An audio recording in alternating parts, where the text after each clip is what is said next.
마가복음 6장 30절에서 44절 말씀입니다. 제가 40절까지 읽고 41절부터 44절까지는 같이 읽도록 하겠습니다.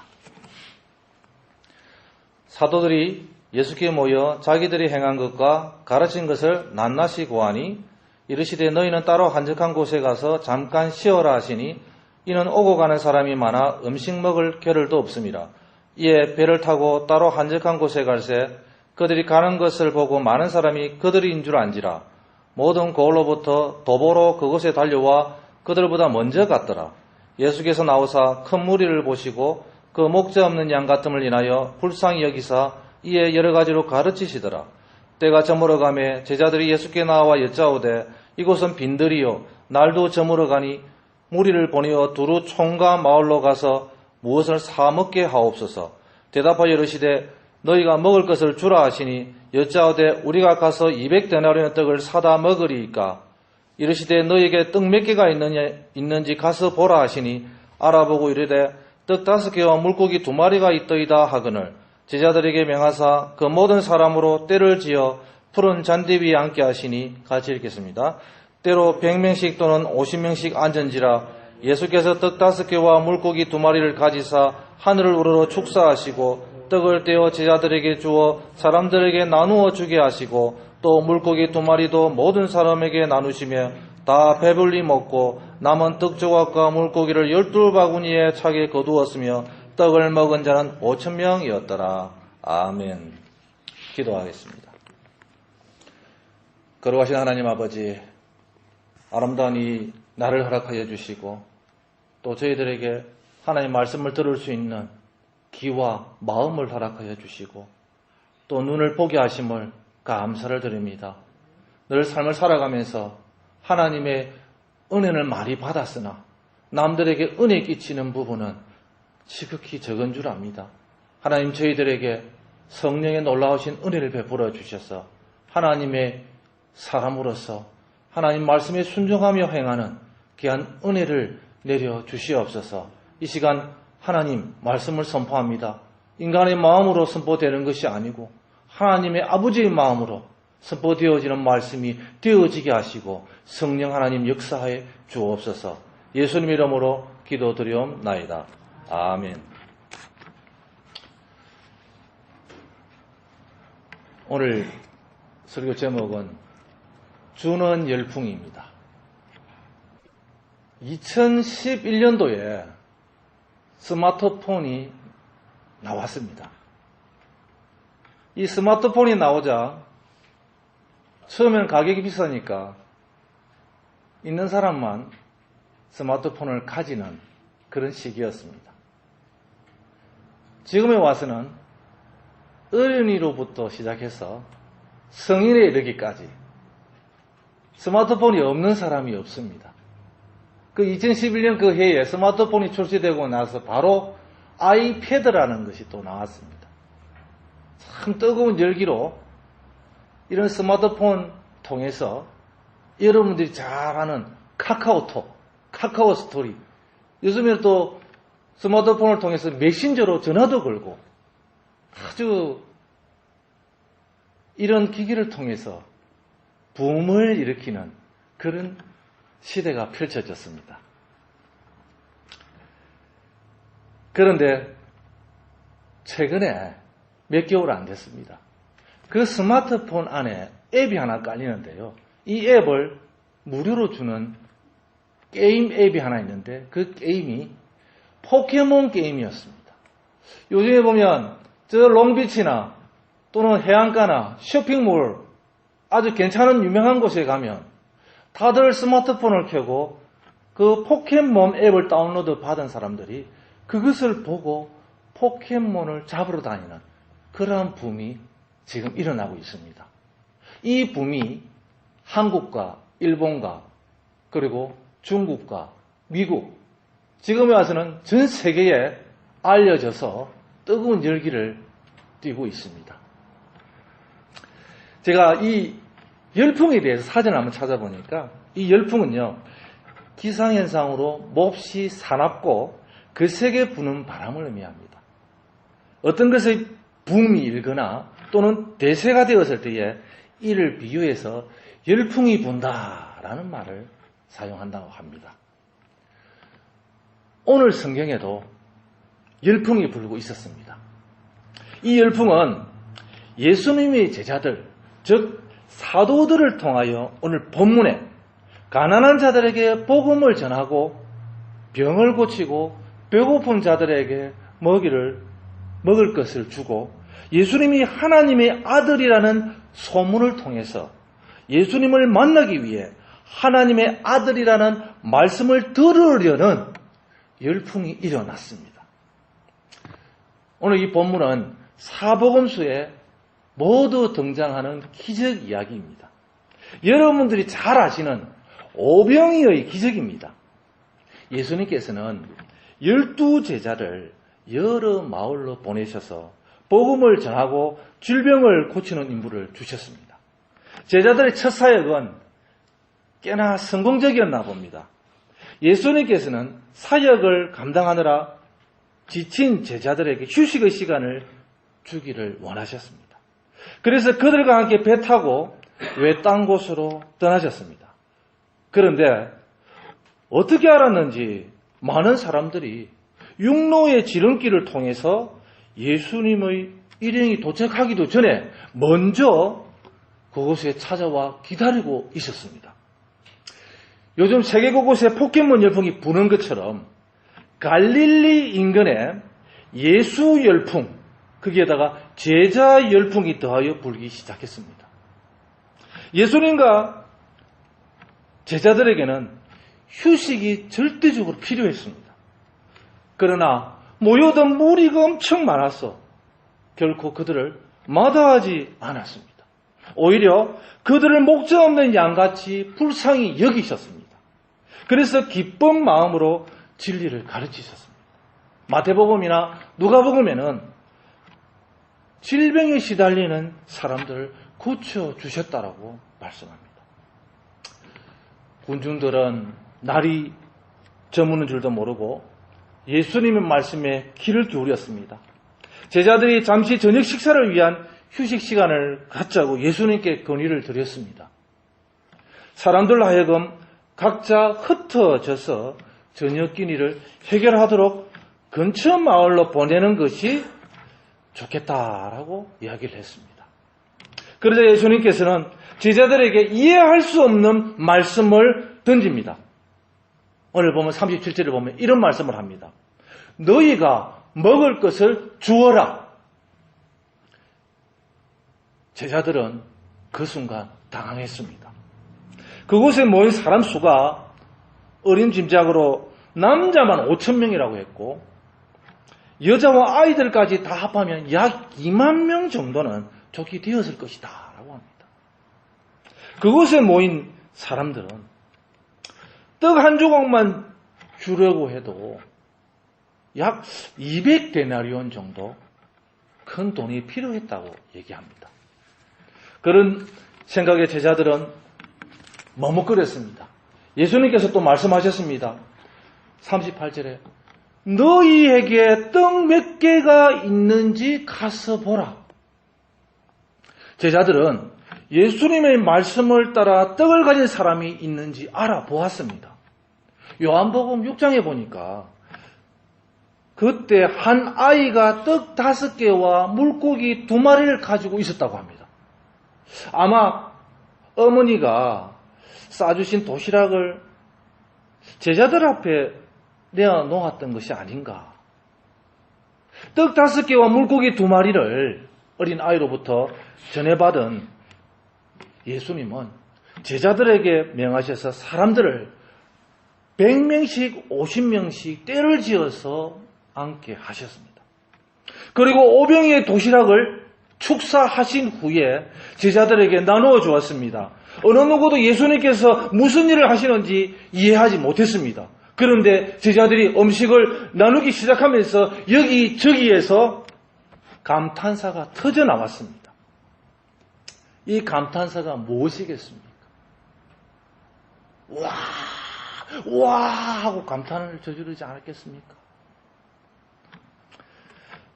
어린 아이 한 명을 위한 그 적은 음식이 아무리 나누어져도 줄지 않았기 때문입니다.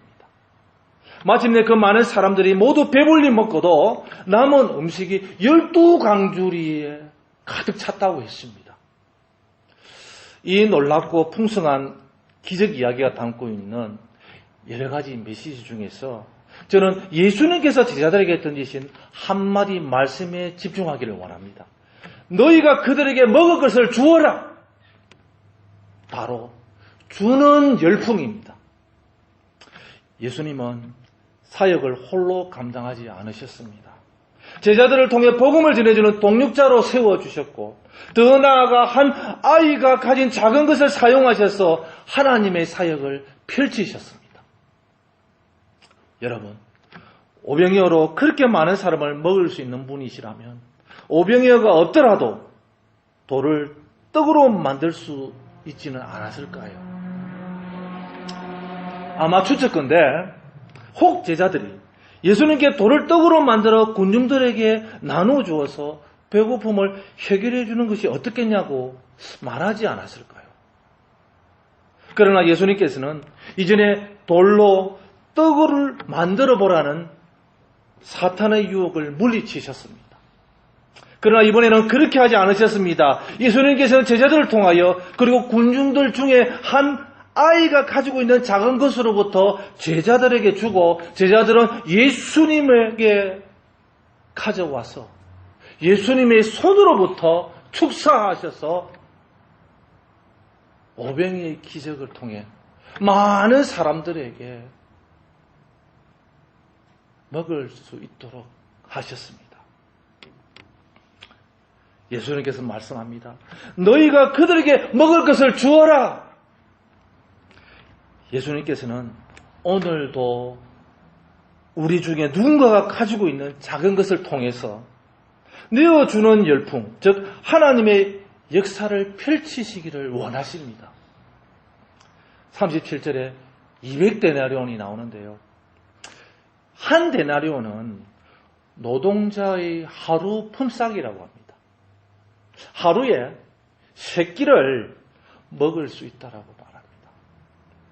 아마 200데나리온이라면 엄청난 숫자가 떡 조각을 먹을 수 있으리라 저는 짐작합니다. 그러나 예수님의 손길에 붙들려 쓰임받기 위해서 필요한 200데나리온의 돈으로 상징되는 커다란 그런 수량이 아니었습니다. 우리에게 필요한 것은 우리 자신을 살펴서 우리에게 있는 것을 예수님께 내어놓는 것이었습니다. 한 아이가 자기 먹을 도시락을 자신의 배고픔의 필요를 위해 사용하지 않았고 예수님의 필요를 위해 사용되기를 바라는 마음으로 내어놓은 것이 놀라운 기적의 시작이 되었습니다. 비록 우리가 가진 것이 작고 보잘것없는 것이라 할지라도 그것을 예수님의 손에 이렇게 내어드리게 되면 즉 주는 열풍, 즉 기적의 통로가 되는 것입니다. 여러분 어떻게 생각하십니까? 그 당시 그곳에 모였던 그 많은 사람들 중에 도시락을 챙겨온 사람이 어린 아이 한 명뿐이었었겠습니까? 아마 그렇지 않았을 것입니다. 하지만 제자들이 수많은 군중들 속을 다니면서 혹시 떡을 가진 사람이 있는지 알아보았을 때 적지 않은 사람들이 줄까 말까 그렇게 머뭇거리지는 않았을까요? 자기 것을 내어놓는 것이 아까워서 머뭇거릴 수도 있습니다. 그보다는 자기가 가진 것이 하찮고 보잘것 없다고 생각했기 때문에 머뭇거렸을 수도 있습니다. 그러나 이 한 아이는 달랐습니다. 그 아이에게 있어서 도시락은 엄마의 사랑이 듬뿍 담긴 귀한 선물이었을 것 같습니다. 자기가 가진 것의 가치를 이 어린 아이는 알았기 때문에 오히려 기꺼이 떡 5개와 물고기 2마리를 내어 놓았습니다. 예수님께서 기적을 이렇게 싫은 데에는 그것으로 충분했습니다. 도시락이 5개나 10개쯤 모아져야 할 필요가 없었습니다. 한 사람의 순수한 내어놓음이 큰 기적을 만들어내기 충분했기 때문입니다. 성도 여러분, 우리는 누구나 주님을 위하여 내어놓을 것을 가지고 있습니다.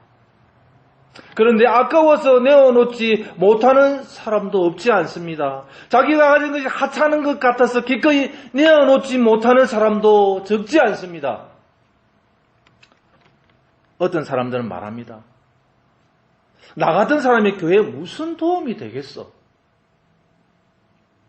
이 작은 물질과 재능이 보탬이 되겠어? 아마 우리 주변에 이렇게 말하는 사람이 없을까요? 있습니다. 그렇지만 이 물음에 천만의 말씀입니다. 결코 그렇지 않습니다. 우리 예수님께서 힘이 딸려서 우리가 힘을 보태시기를 원하는 것이 아닙니다. 예수님께서 가진 것이 부족하셔서 우리 물질을 우리가 보태어 드리는 것도 아닙니다. 예수님께서 붙잡고 일할 사람이 없으셔서 우리를 부르신 것도 아닙니다. 예수님께서는 그저 우리와 함께 일하시기를 원하십니다. 그리고 귀하고 복된 하나님 나라 사이에게 우리를 파트너로 불러주셨습니다. 그래서 우리에게 말씀합니다. 너희가 그들에게 먹을 것을 주어라 라고 말씀을 합니다. 여러분, 세상에 참으로 모진 고난과 장애를 딛고 빛나는 인생을 살아가는 사람이 많이 있습니다. 그 중에 릭 부이치치라는 사람이 있습니다. 이 사람은 팔다리 없이 머리와 몸통만 가지고 태어났습니다. 그런 그가 만일 자기가 갖지 못한 것만 가졌다면 어떻게 수많은 사람에게 희망을 불어넣어 줄 수 있었겠습니까? 또 여러분들이 잘 아는 이지선 자매, 교통사고로 전신하상을 입었습니다. 전신하상을 입기 전에는 아름다운 얼굴의 미모였습니다. 그리고 공부도 잘하고 똑똑했습니다. 그리고 목소리도 아주 좋았습니다. 그런데 이지선 자매는 전신하상으로 자기가 소유하고 있는 모든 것을 잃어버렸습니다. 그로 인해서 육체적 고통과 정신적 좌절은 이루 말로 표현할 수가 없습니다. 그런 그가 만일 자기가 잃어버린 것에만 집착했더라면 어떻게 수많은 사람들에게 간증을 하러 다니고 또 참된 감사의 의미를 깨닫게 해주는 빛나는 전도자가 될 수 있었겠습니까? 사랑하는 여러분, 자기가 갖지 못한 것에 초점을 맞추지 마십시오. 그것은 어리석은 일입니다. 거기서 건질 것은 불평밖에 없습니다. 자기가 가진 것에 집중하십시오. 그럴 때에 입술에 감사가 나오게 됩니다. 또한 자기가 할 수 없는 것에 대해 초점을 맞추지 마십시오. 그것 역시 어리석은 일입니다. 거기서 나올 것은 위축되고 좌절하고 실패하는 그러한 것들입니다. 자기가 할 수 있는 일에 집중하시길 바랍니다. 그럴 때에 자신의 가치와 가능성을 깨달을 수 있게 된다는 것입니다. 그리고 자기가 가진 것이 무엇이든지 또 자기가 할 수 있는 일이 무엇이든지 어떤 것이든 하찮은 생각이 있든지 포기하지 마시기 바랍니다. 비록 우리에게 있는 것이 아무리 보잘것없고 하찮은 것이라도 할지라도 예수님의 손에 붙들린다면 반드시 기적이 일어난다는 것입니다. 오병이의 도시락이 도대체 얼마나 대단했길래 겉으로는 놀라운 역사를 일으켰겠습니까? 대단한 것은 도시락이 아닙니다. 그것을 들고 기도하신 하나님의 아들 예수 그리스도 그 능력이었음을 깨달으시기 바랍니다. 제가 어떤 글을 한번 찾아보았습니다. 미라 브룩스 윌처라는 사람이 쓴 그 장의 손길이 닿을 때라는 글이었습니다. 경매장에 낡은 바이올린이 하나 나왔습니다.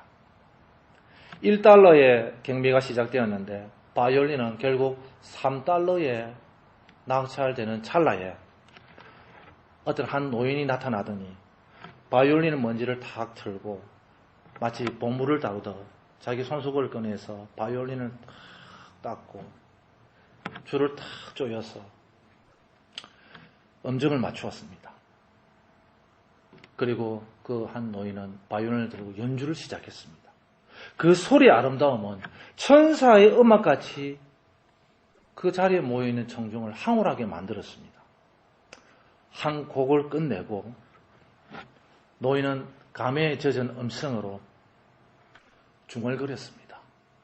그 바이올린을 들고 그렇게 얘기했습니다. 잘 있었느냐? 내 사랑하는 아들아. 40년 만에 너를 처음 만져보는구나. 하며 다시 연주를 시작했습니다. 갑자기 경매가 활기를 띄웠습니다. 결국 이 바이올린은 $3,000에 낙찰되었습니다. 주위의 사람들이 막 수근거렸습니다. 이해할 수 없어. 무엇이 그 바이올린을 갑자기 $3,000로 만든 거야? 옆에 누군가가 대답을 했습니다. 그것은요, 그장의 손길이 닿았기 때문에 그렇습니다. 그장의 손길이 $3,000짜리의 값어치를 만드는 것입니다. 사랑하는 여러분, 주님은 오늘도 우리에게 말씀합니다. 이 이야기의 마지막 표현인 그장의 손길이 닿았기 때문입니다. 오늘 본문을 다시 한번 보겠는데요. 37절을 한번 보십시오, 여러분. 저를 따라서 한번 해보십시오. 너희가 그들에게 먹을 것을 주어라. 누가복음 6장 38절에 보니까요. 주라. 그리하면 너희에게 줄 것이니 곧 후이 되어 누르고 흔들어 넘치도록 하여 너희에게 안겨주리라. 그렇게 말씀을 합니다. 여러분, 나에게는 내어줄 것이 없다고 하지 마십시오. 복음성가에 이런 노래가 있습니다. 사랑을 줄 수 없을 만큼 가난한 자도 없고요. 사랑을 받지 않아도 될 만큼 부유한 자도 없어요. 그렇습니다. 나에게 있는 것은 보잘것없다고 말하지 마십시오. 우리가 가진 것이 위대해야 기적이 일어나는 것이 아닙니다. 예수님의 능력이 위대하시기에 기적이 일어나는 것입니다. 중요한 것은 예수님의 손에 내어드리는 것입니다. 우리 자신도 우리의 재능이나 물질도 다른 어떤 것도 비록 보잘것없는 것일 수 있지만 예수님의 손에 내어드린다면 그것을 통해서 크고 놀라운 일이 일어날 것입니다. 여러분, 손에 쥐고 있는 것이 아깝다고 생각하지 마시기 바랍니다. 하나님 앞에 내어놓을 때 그것이 복의 통로가 되어진다는 사실을 아시기 바랍니다. 사랑하는 여러분, 예수님의 손에 여러분 자신과 여러분에게 있는 것을 기꺼이 내어놓을 준비가 되셨습니까? 예수님은 오늘도 우리에게 말씀하십니다. 너희가 그들에게 먹을 것을 주어라. 그렇습니다. 무조건 받는 것을 좋아하는 열풍이 아니라 주는 붐, 즉 예수 그리스도를 통해 주는 열풍이 우리 교회와 여러분과 가정에 일어나기를 축원합니다.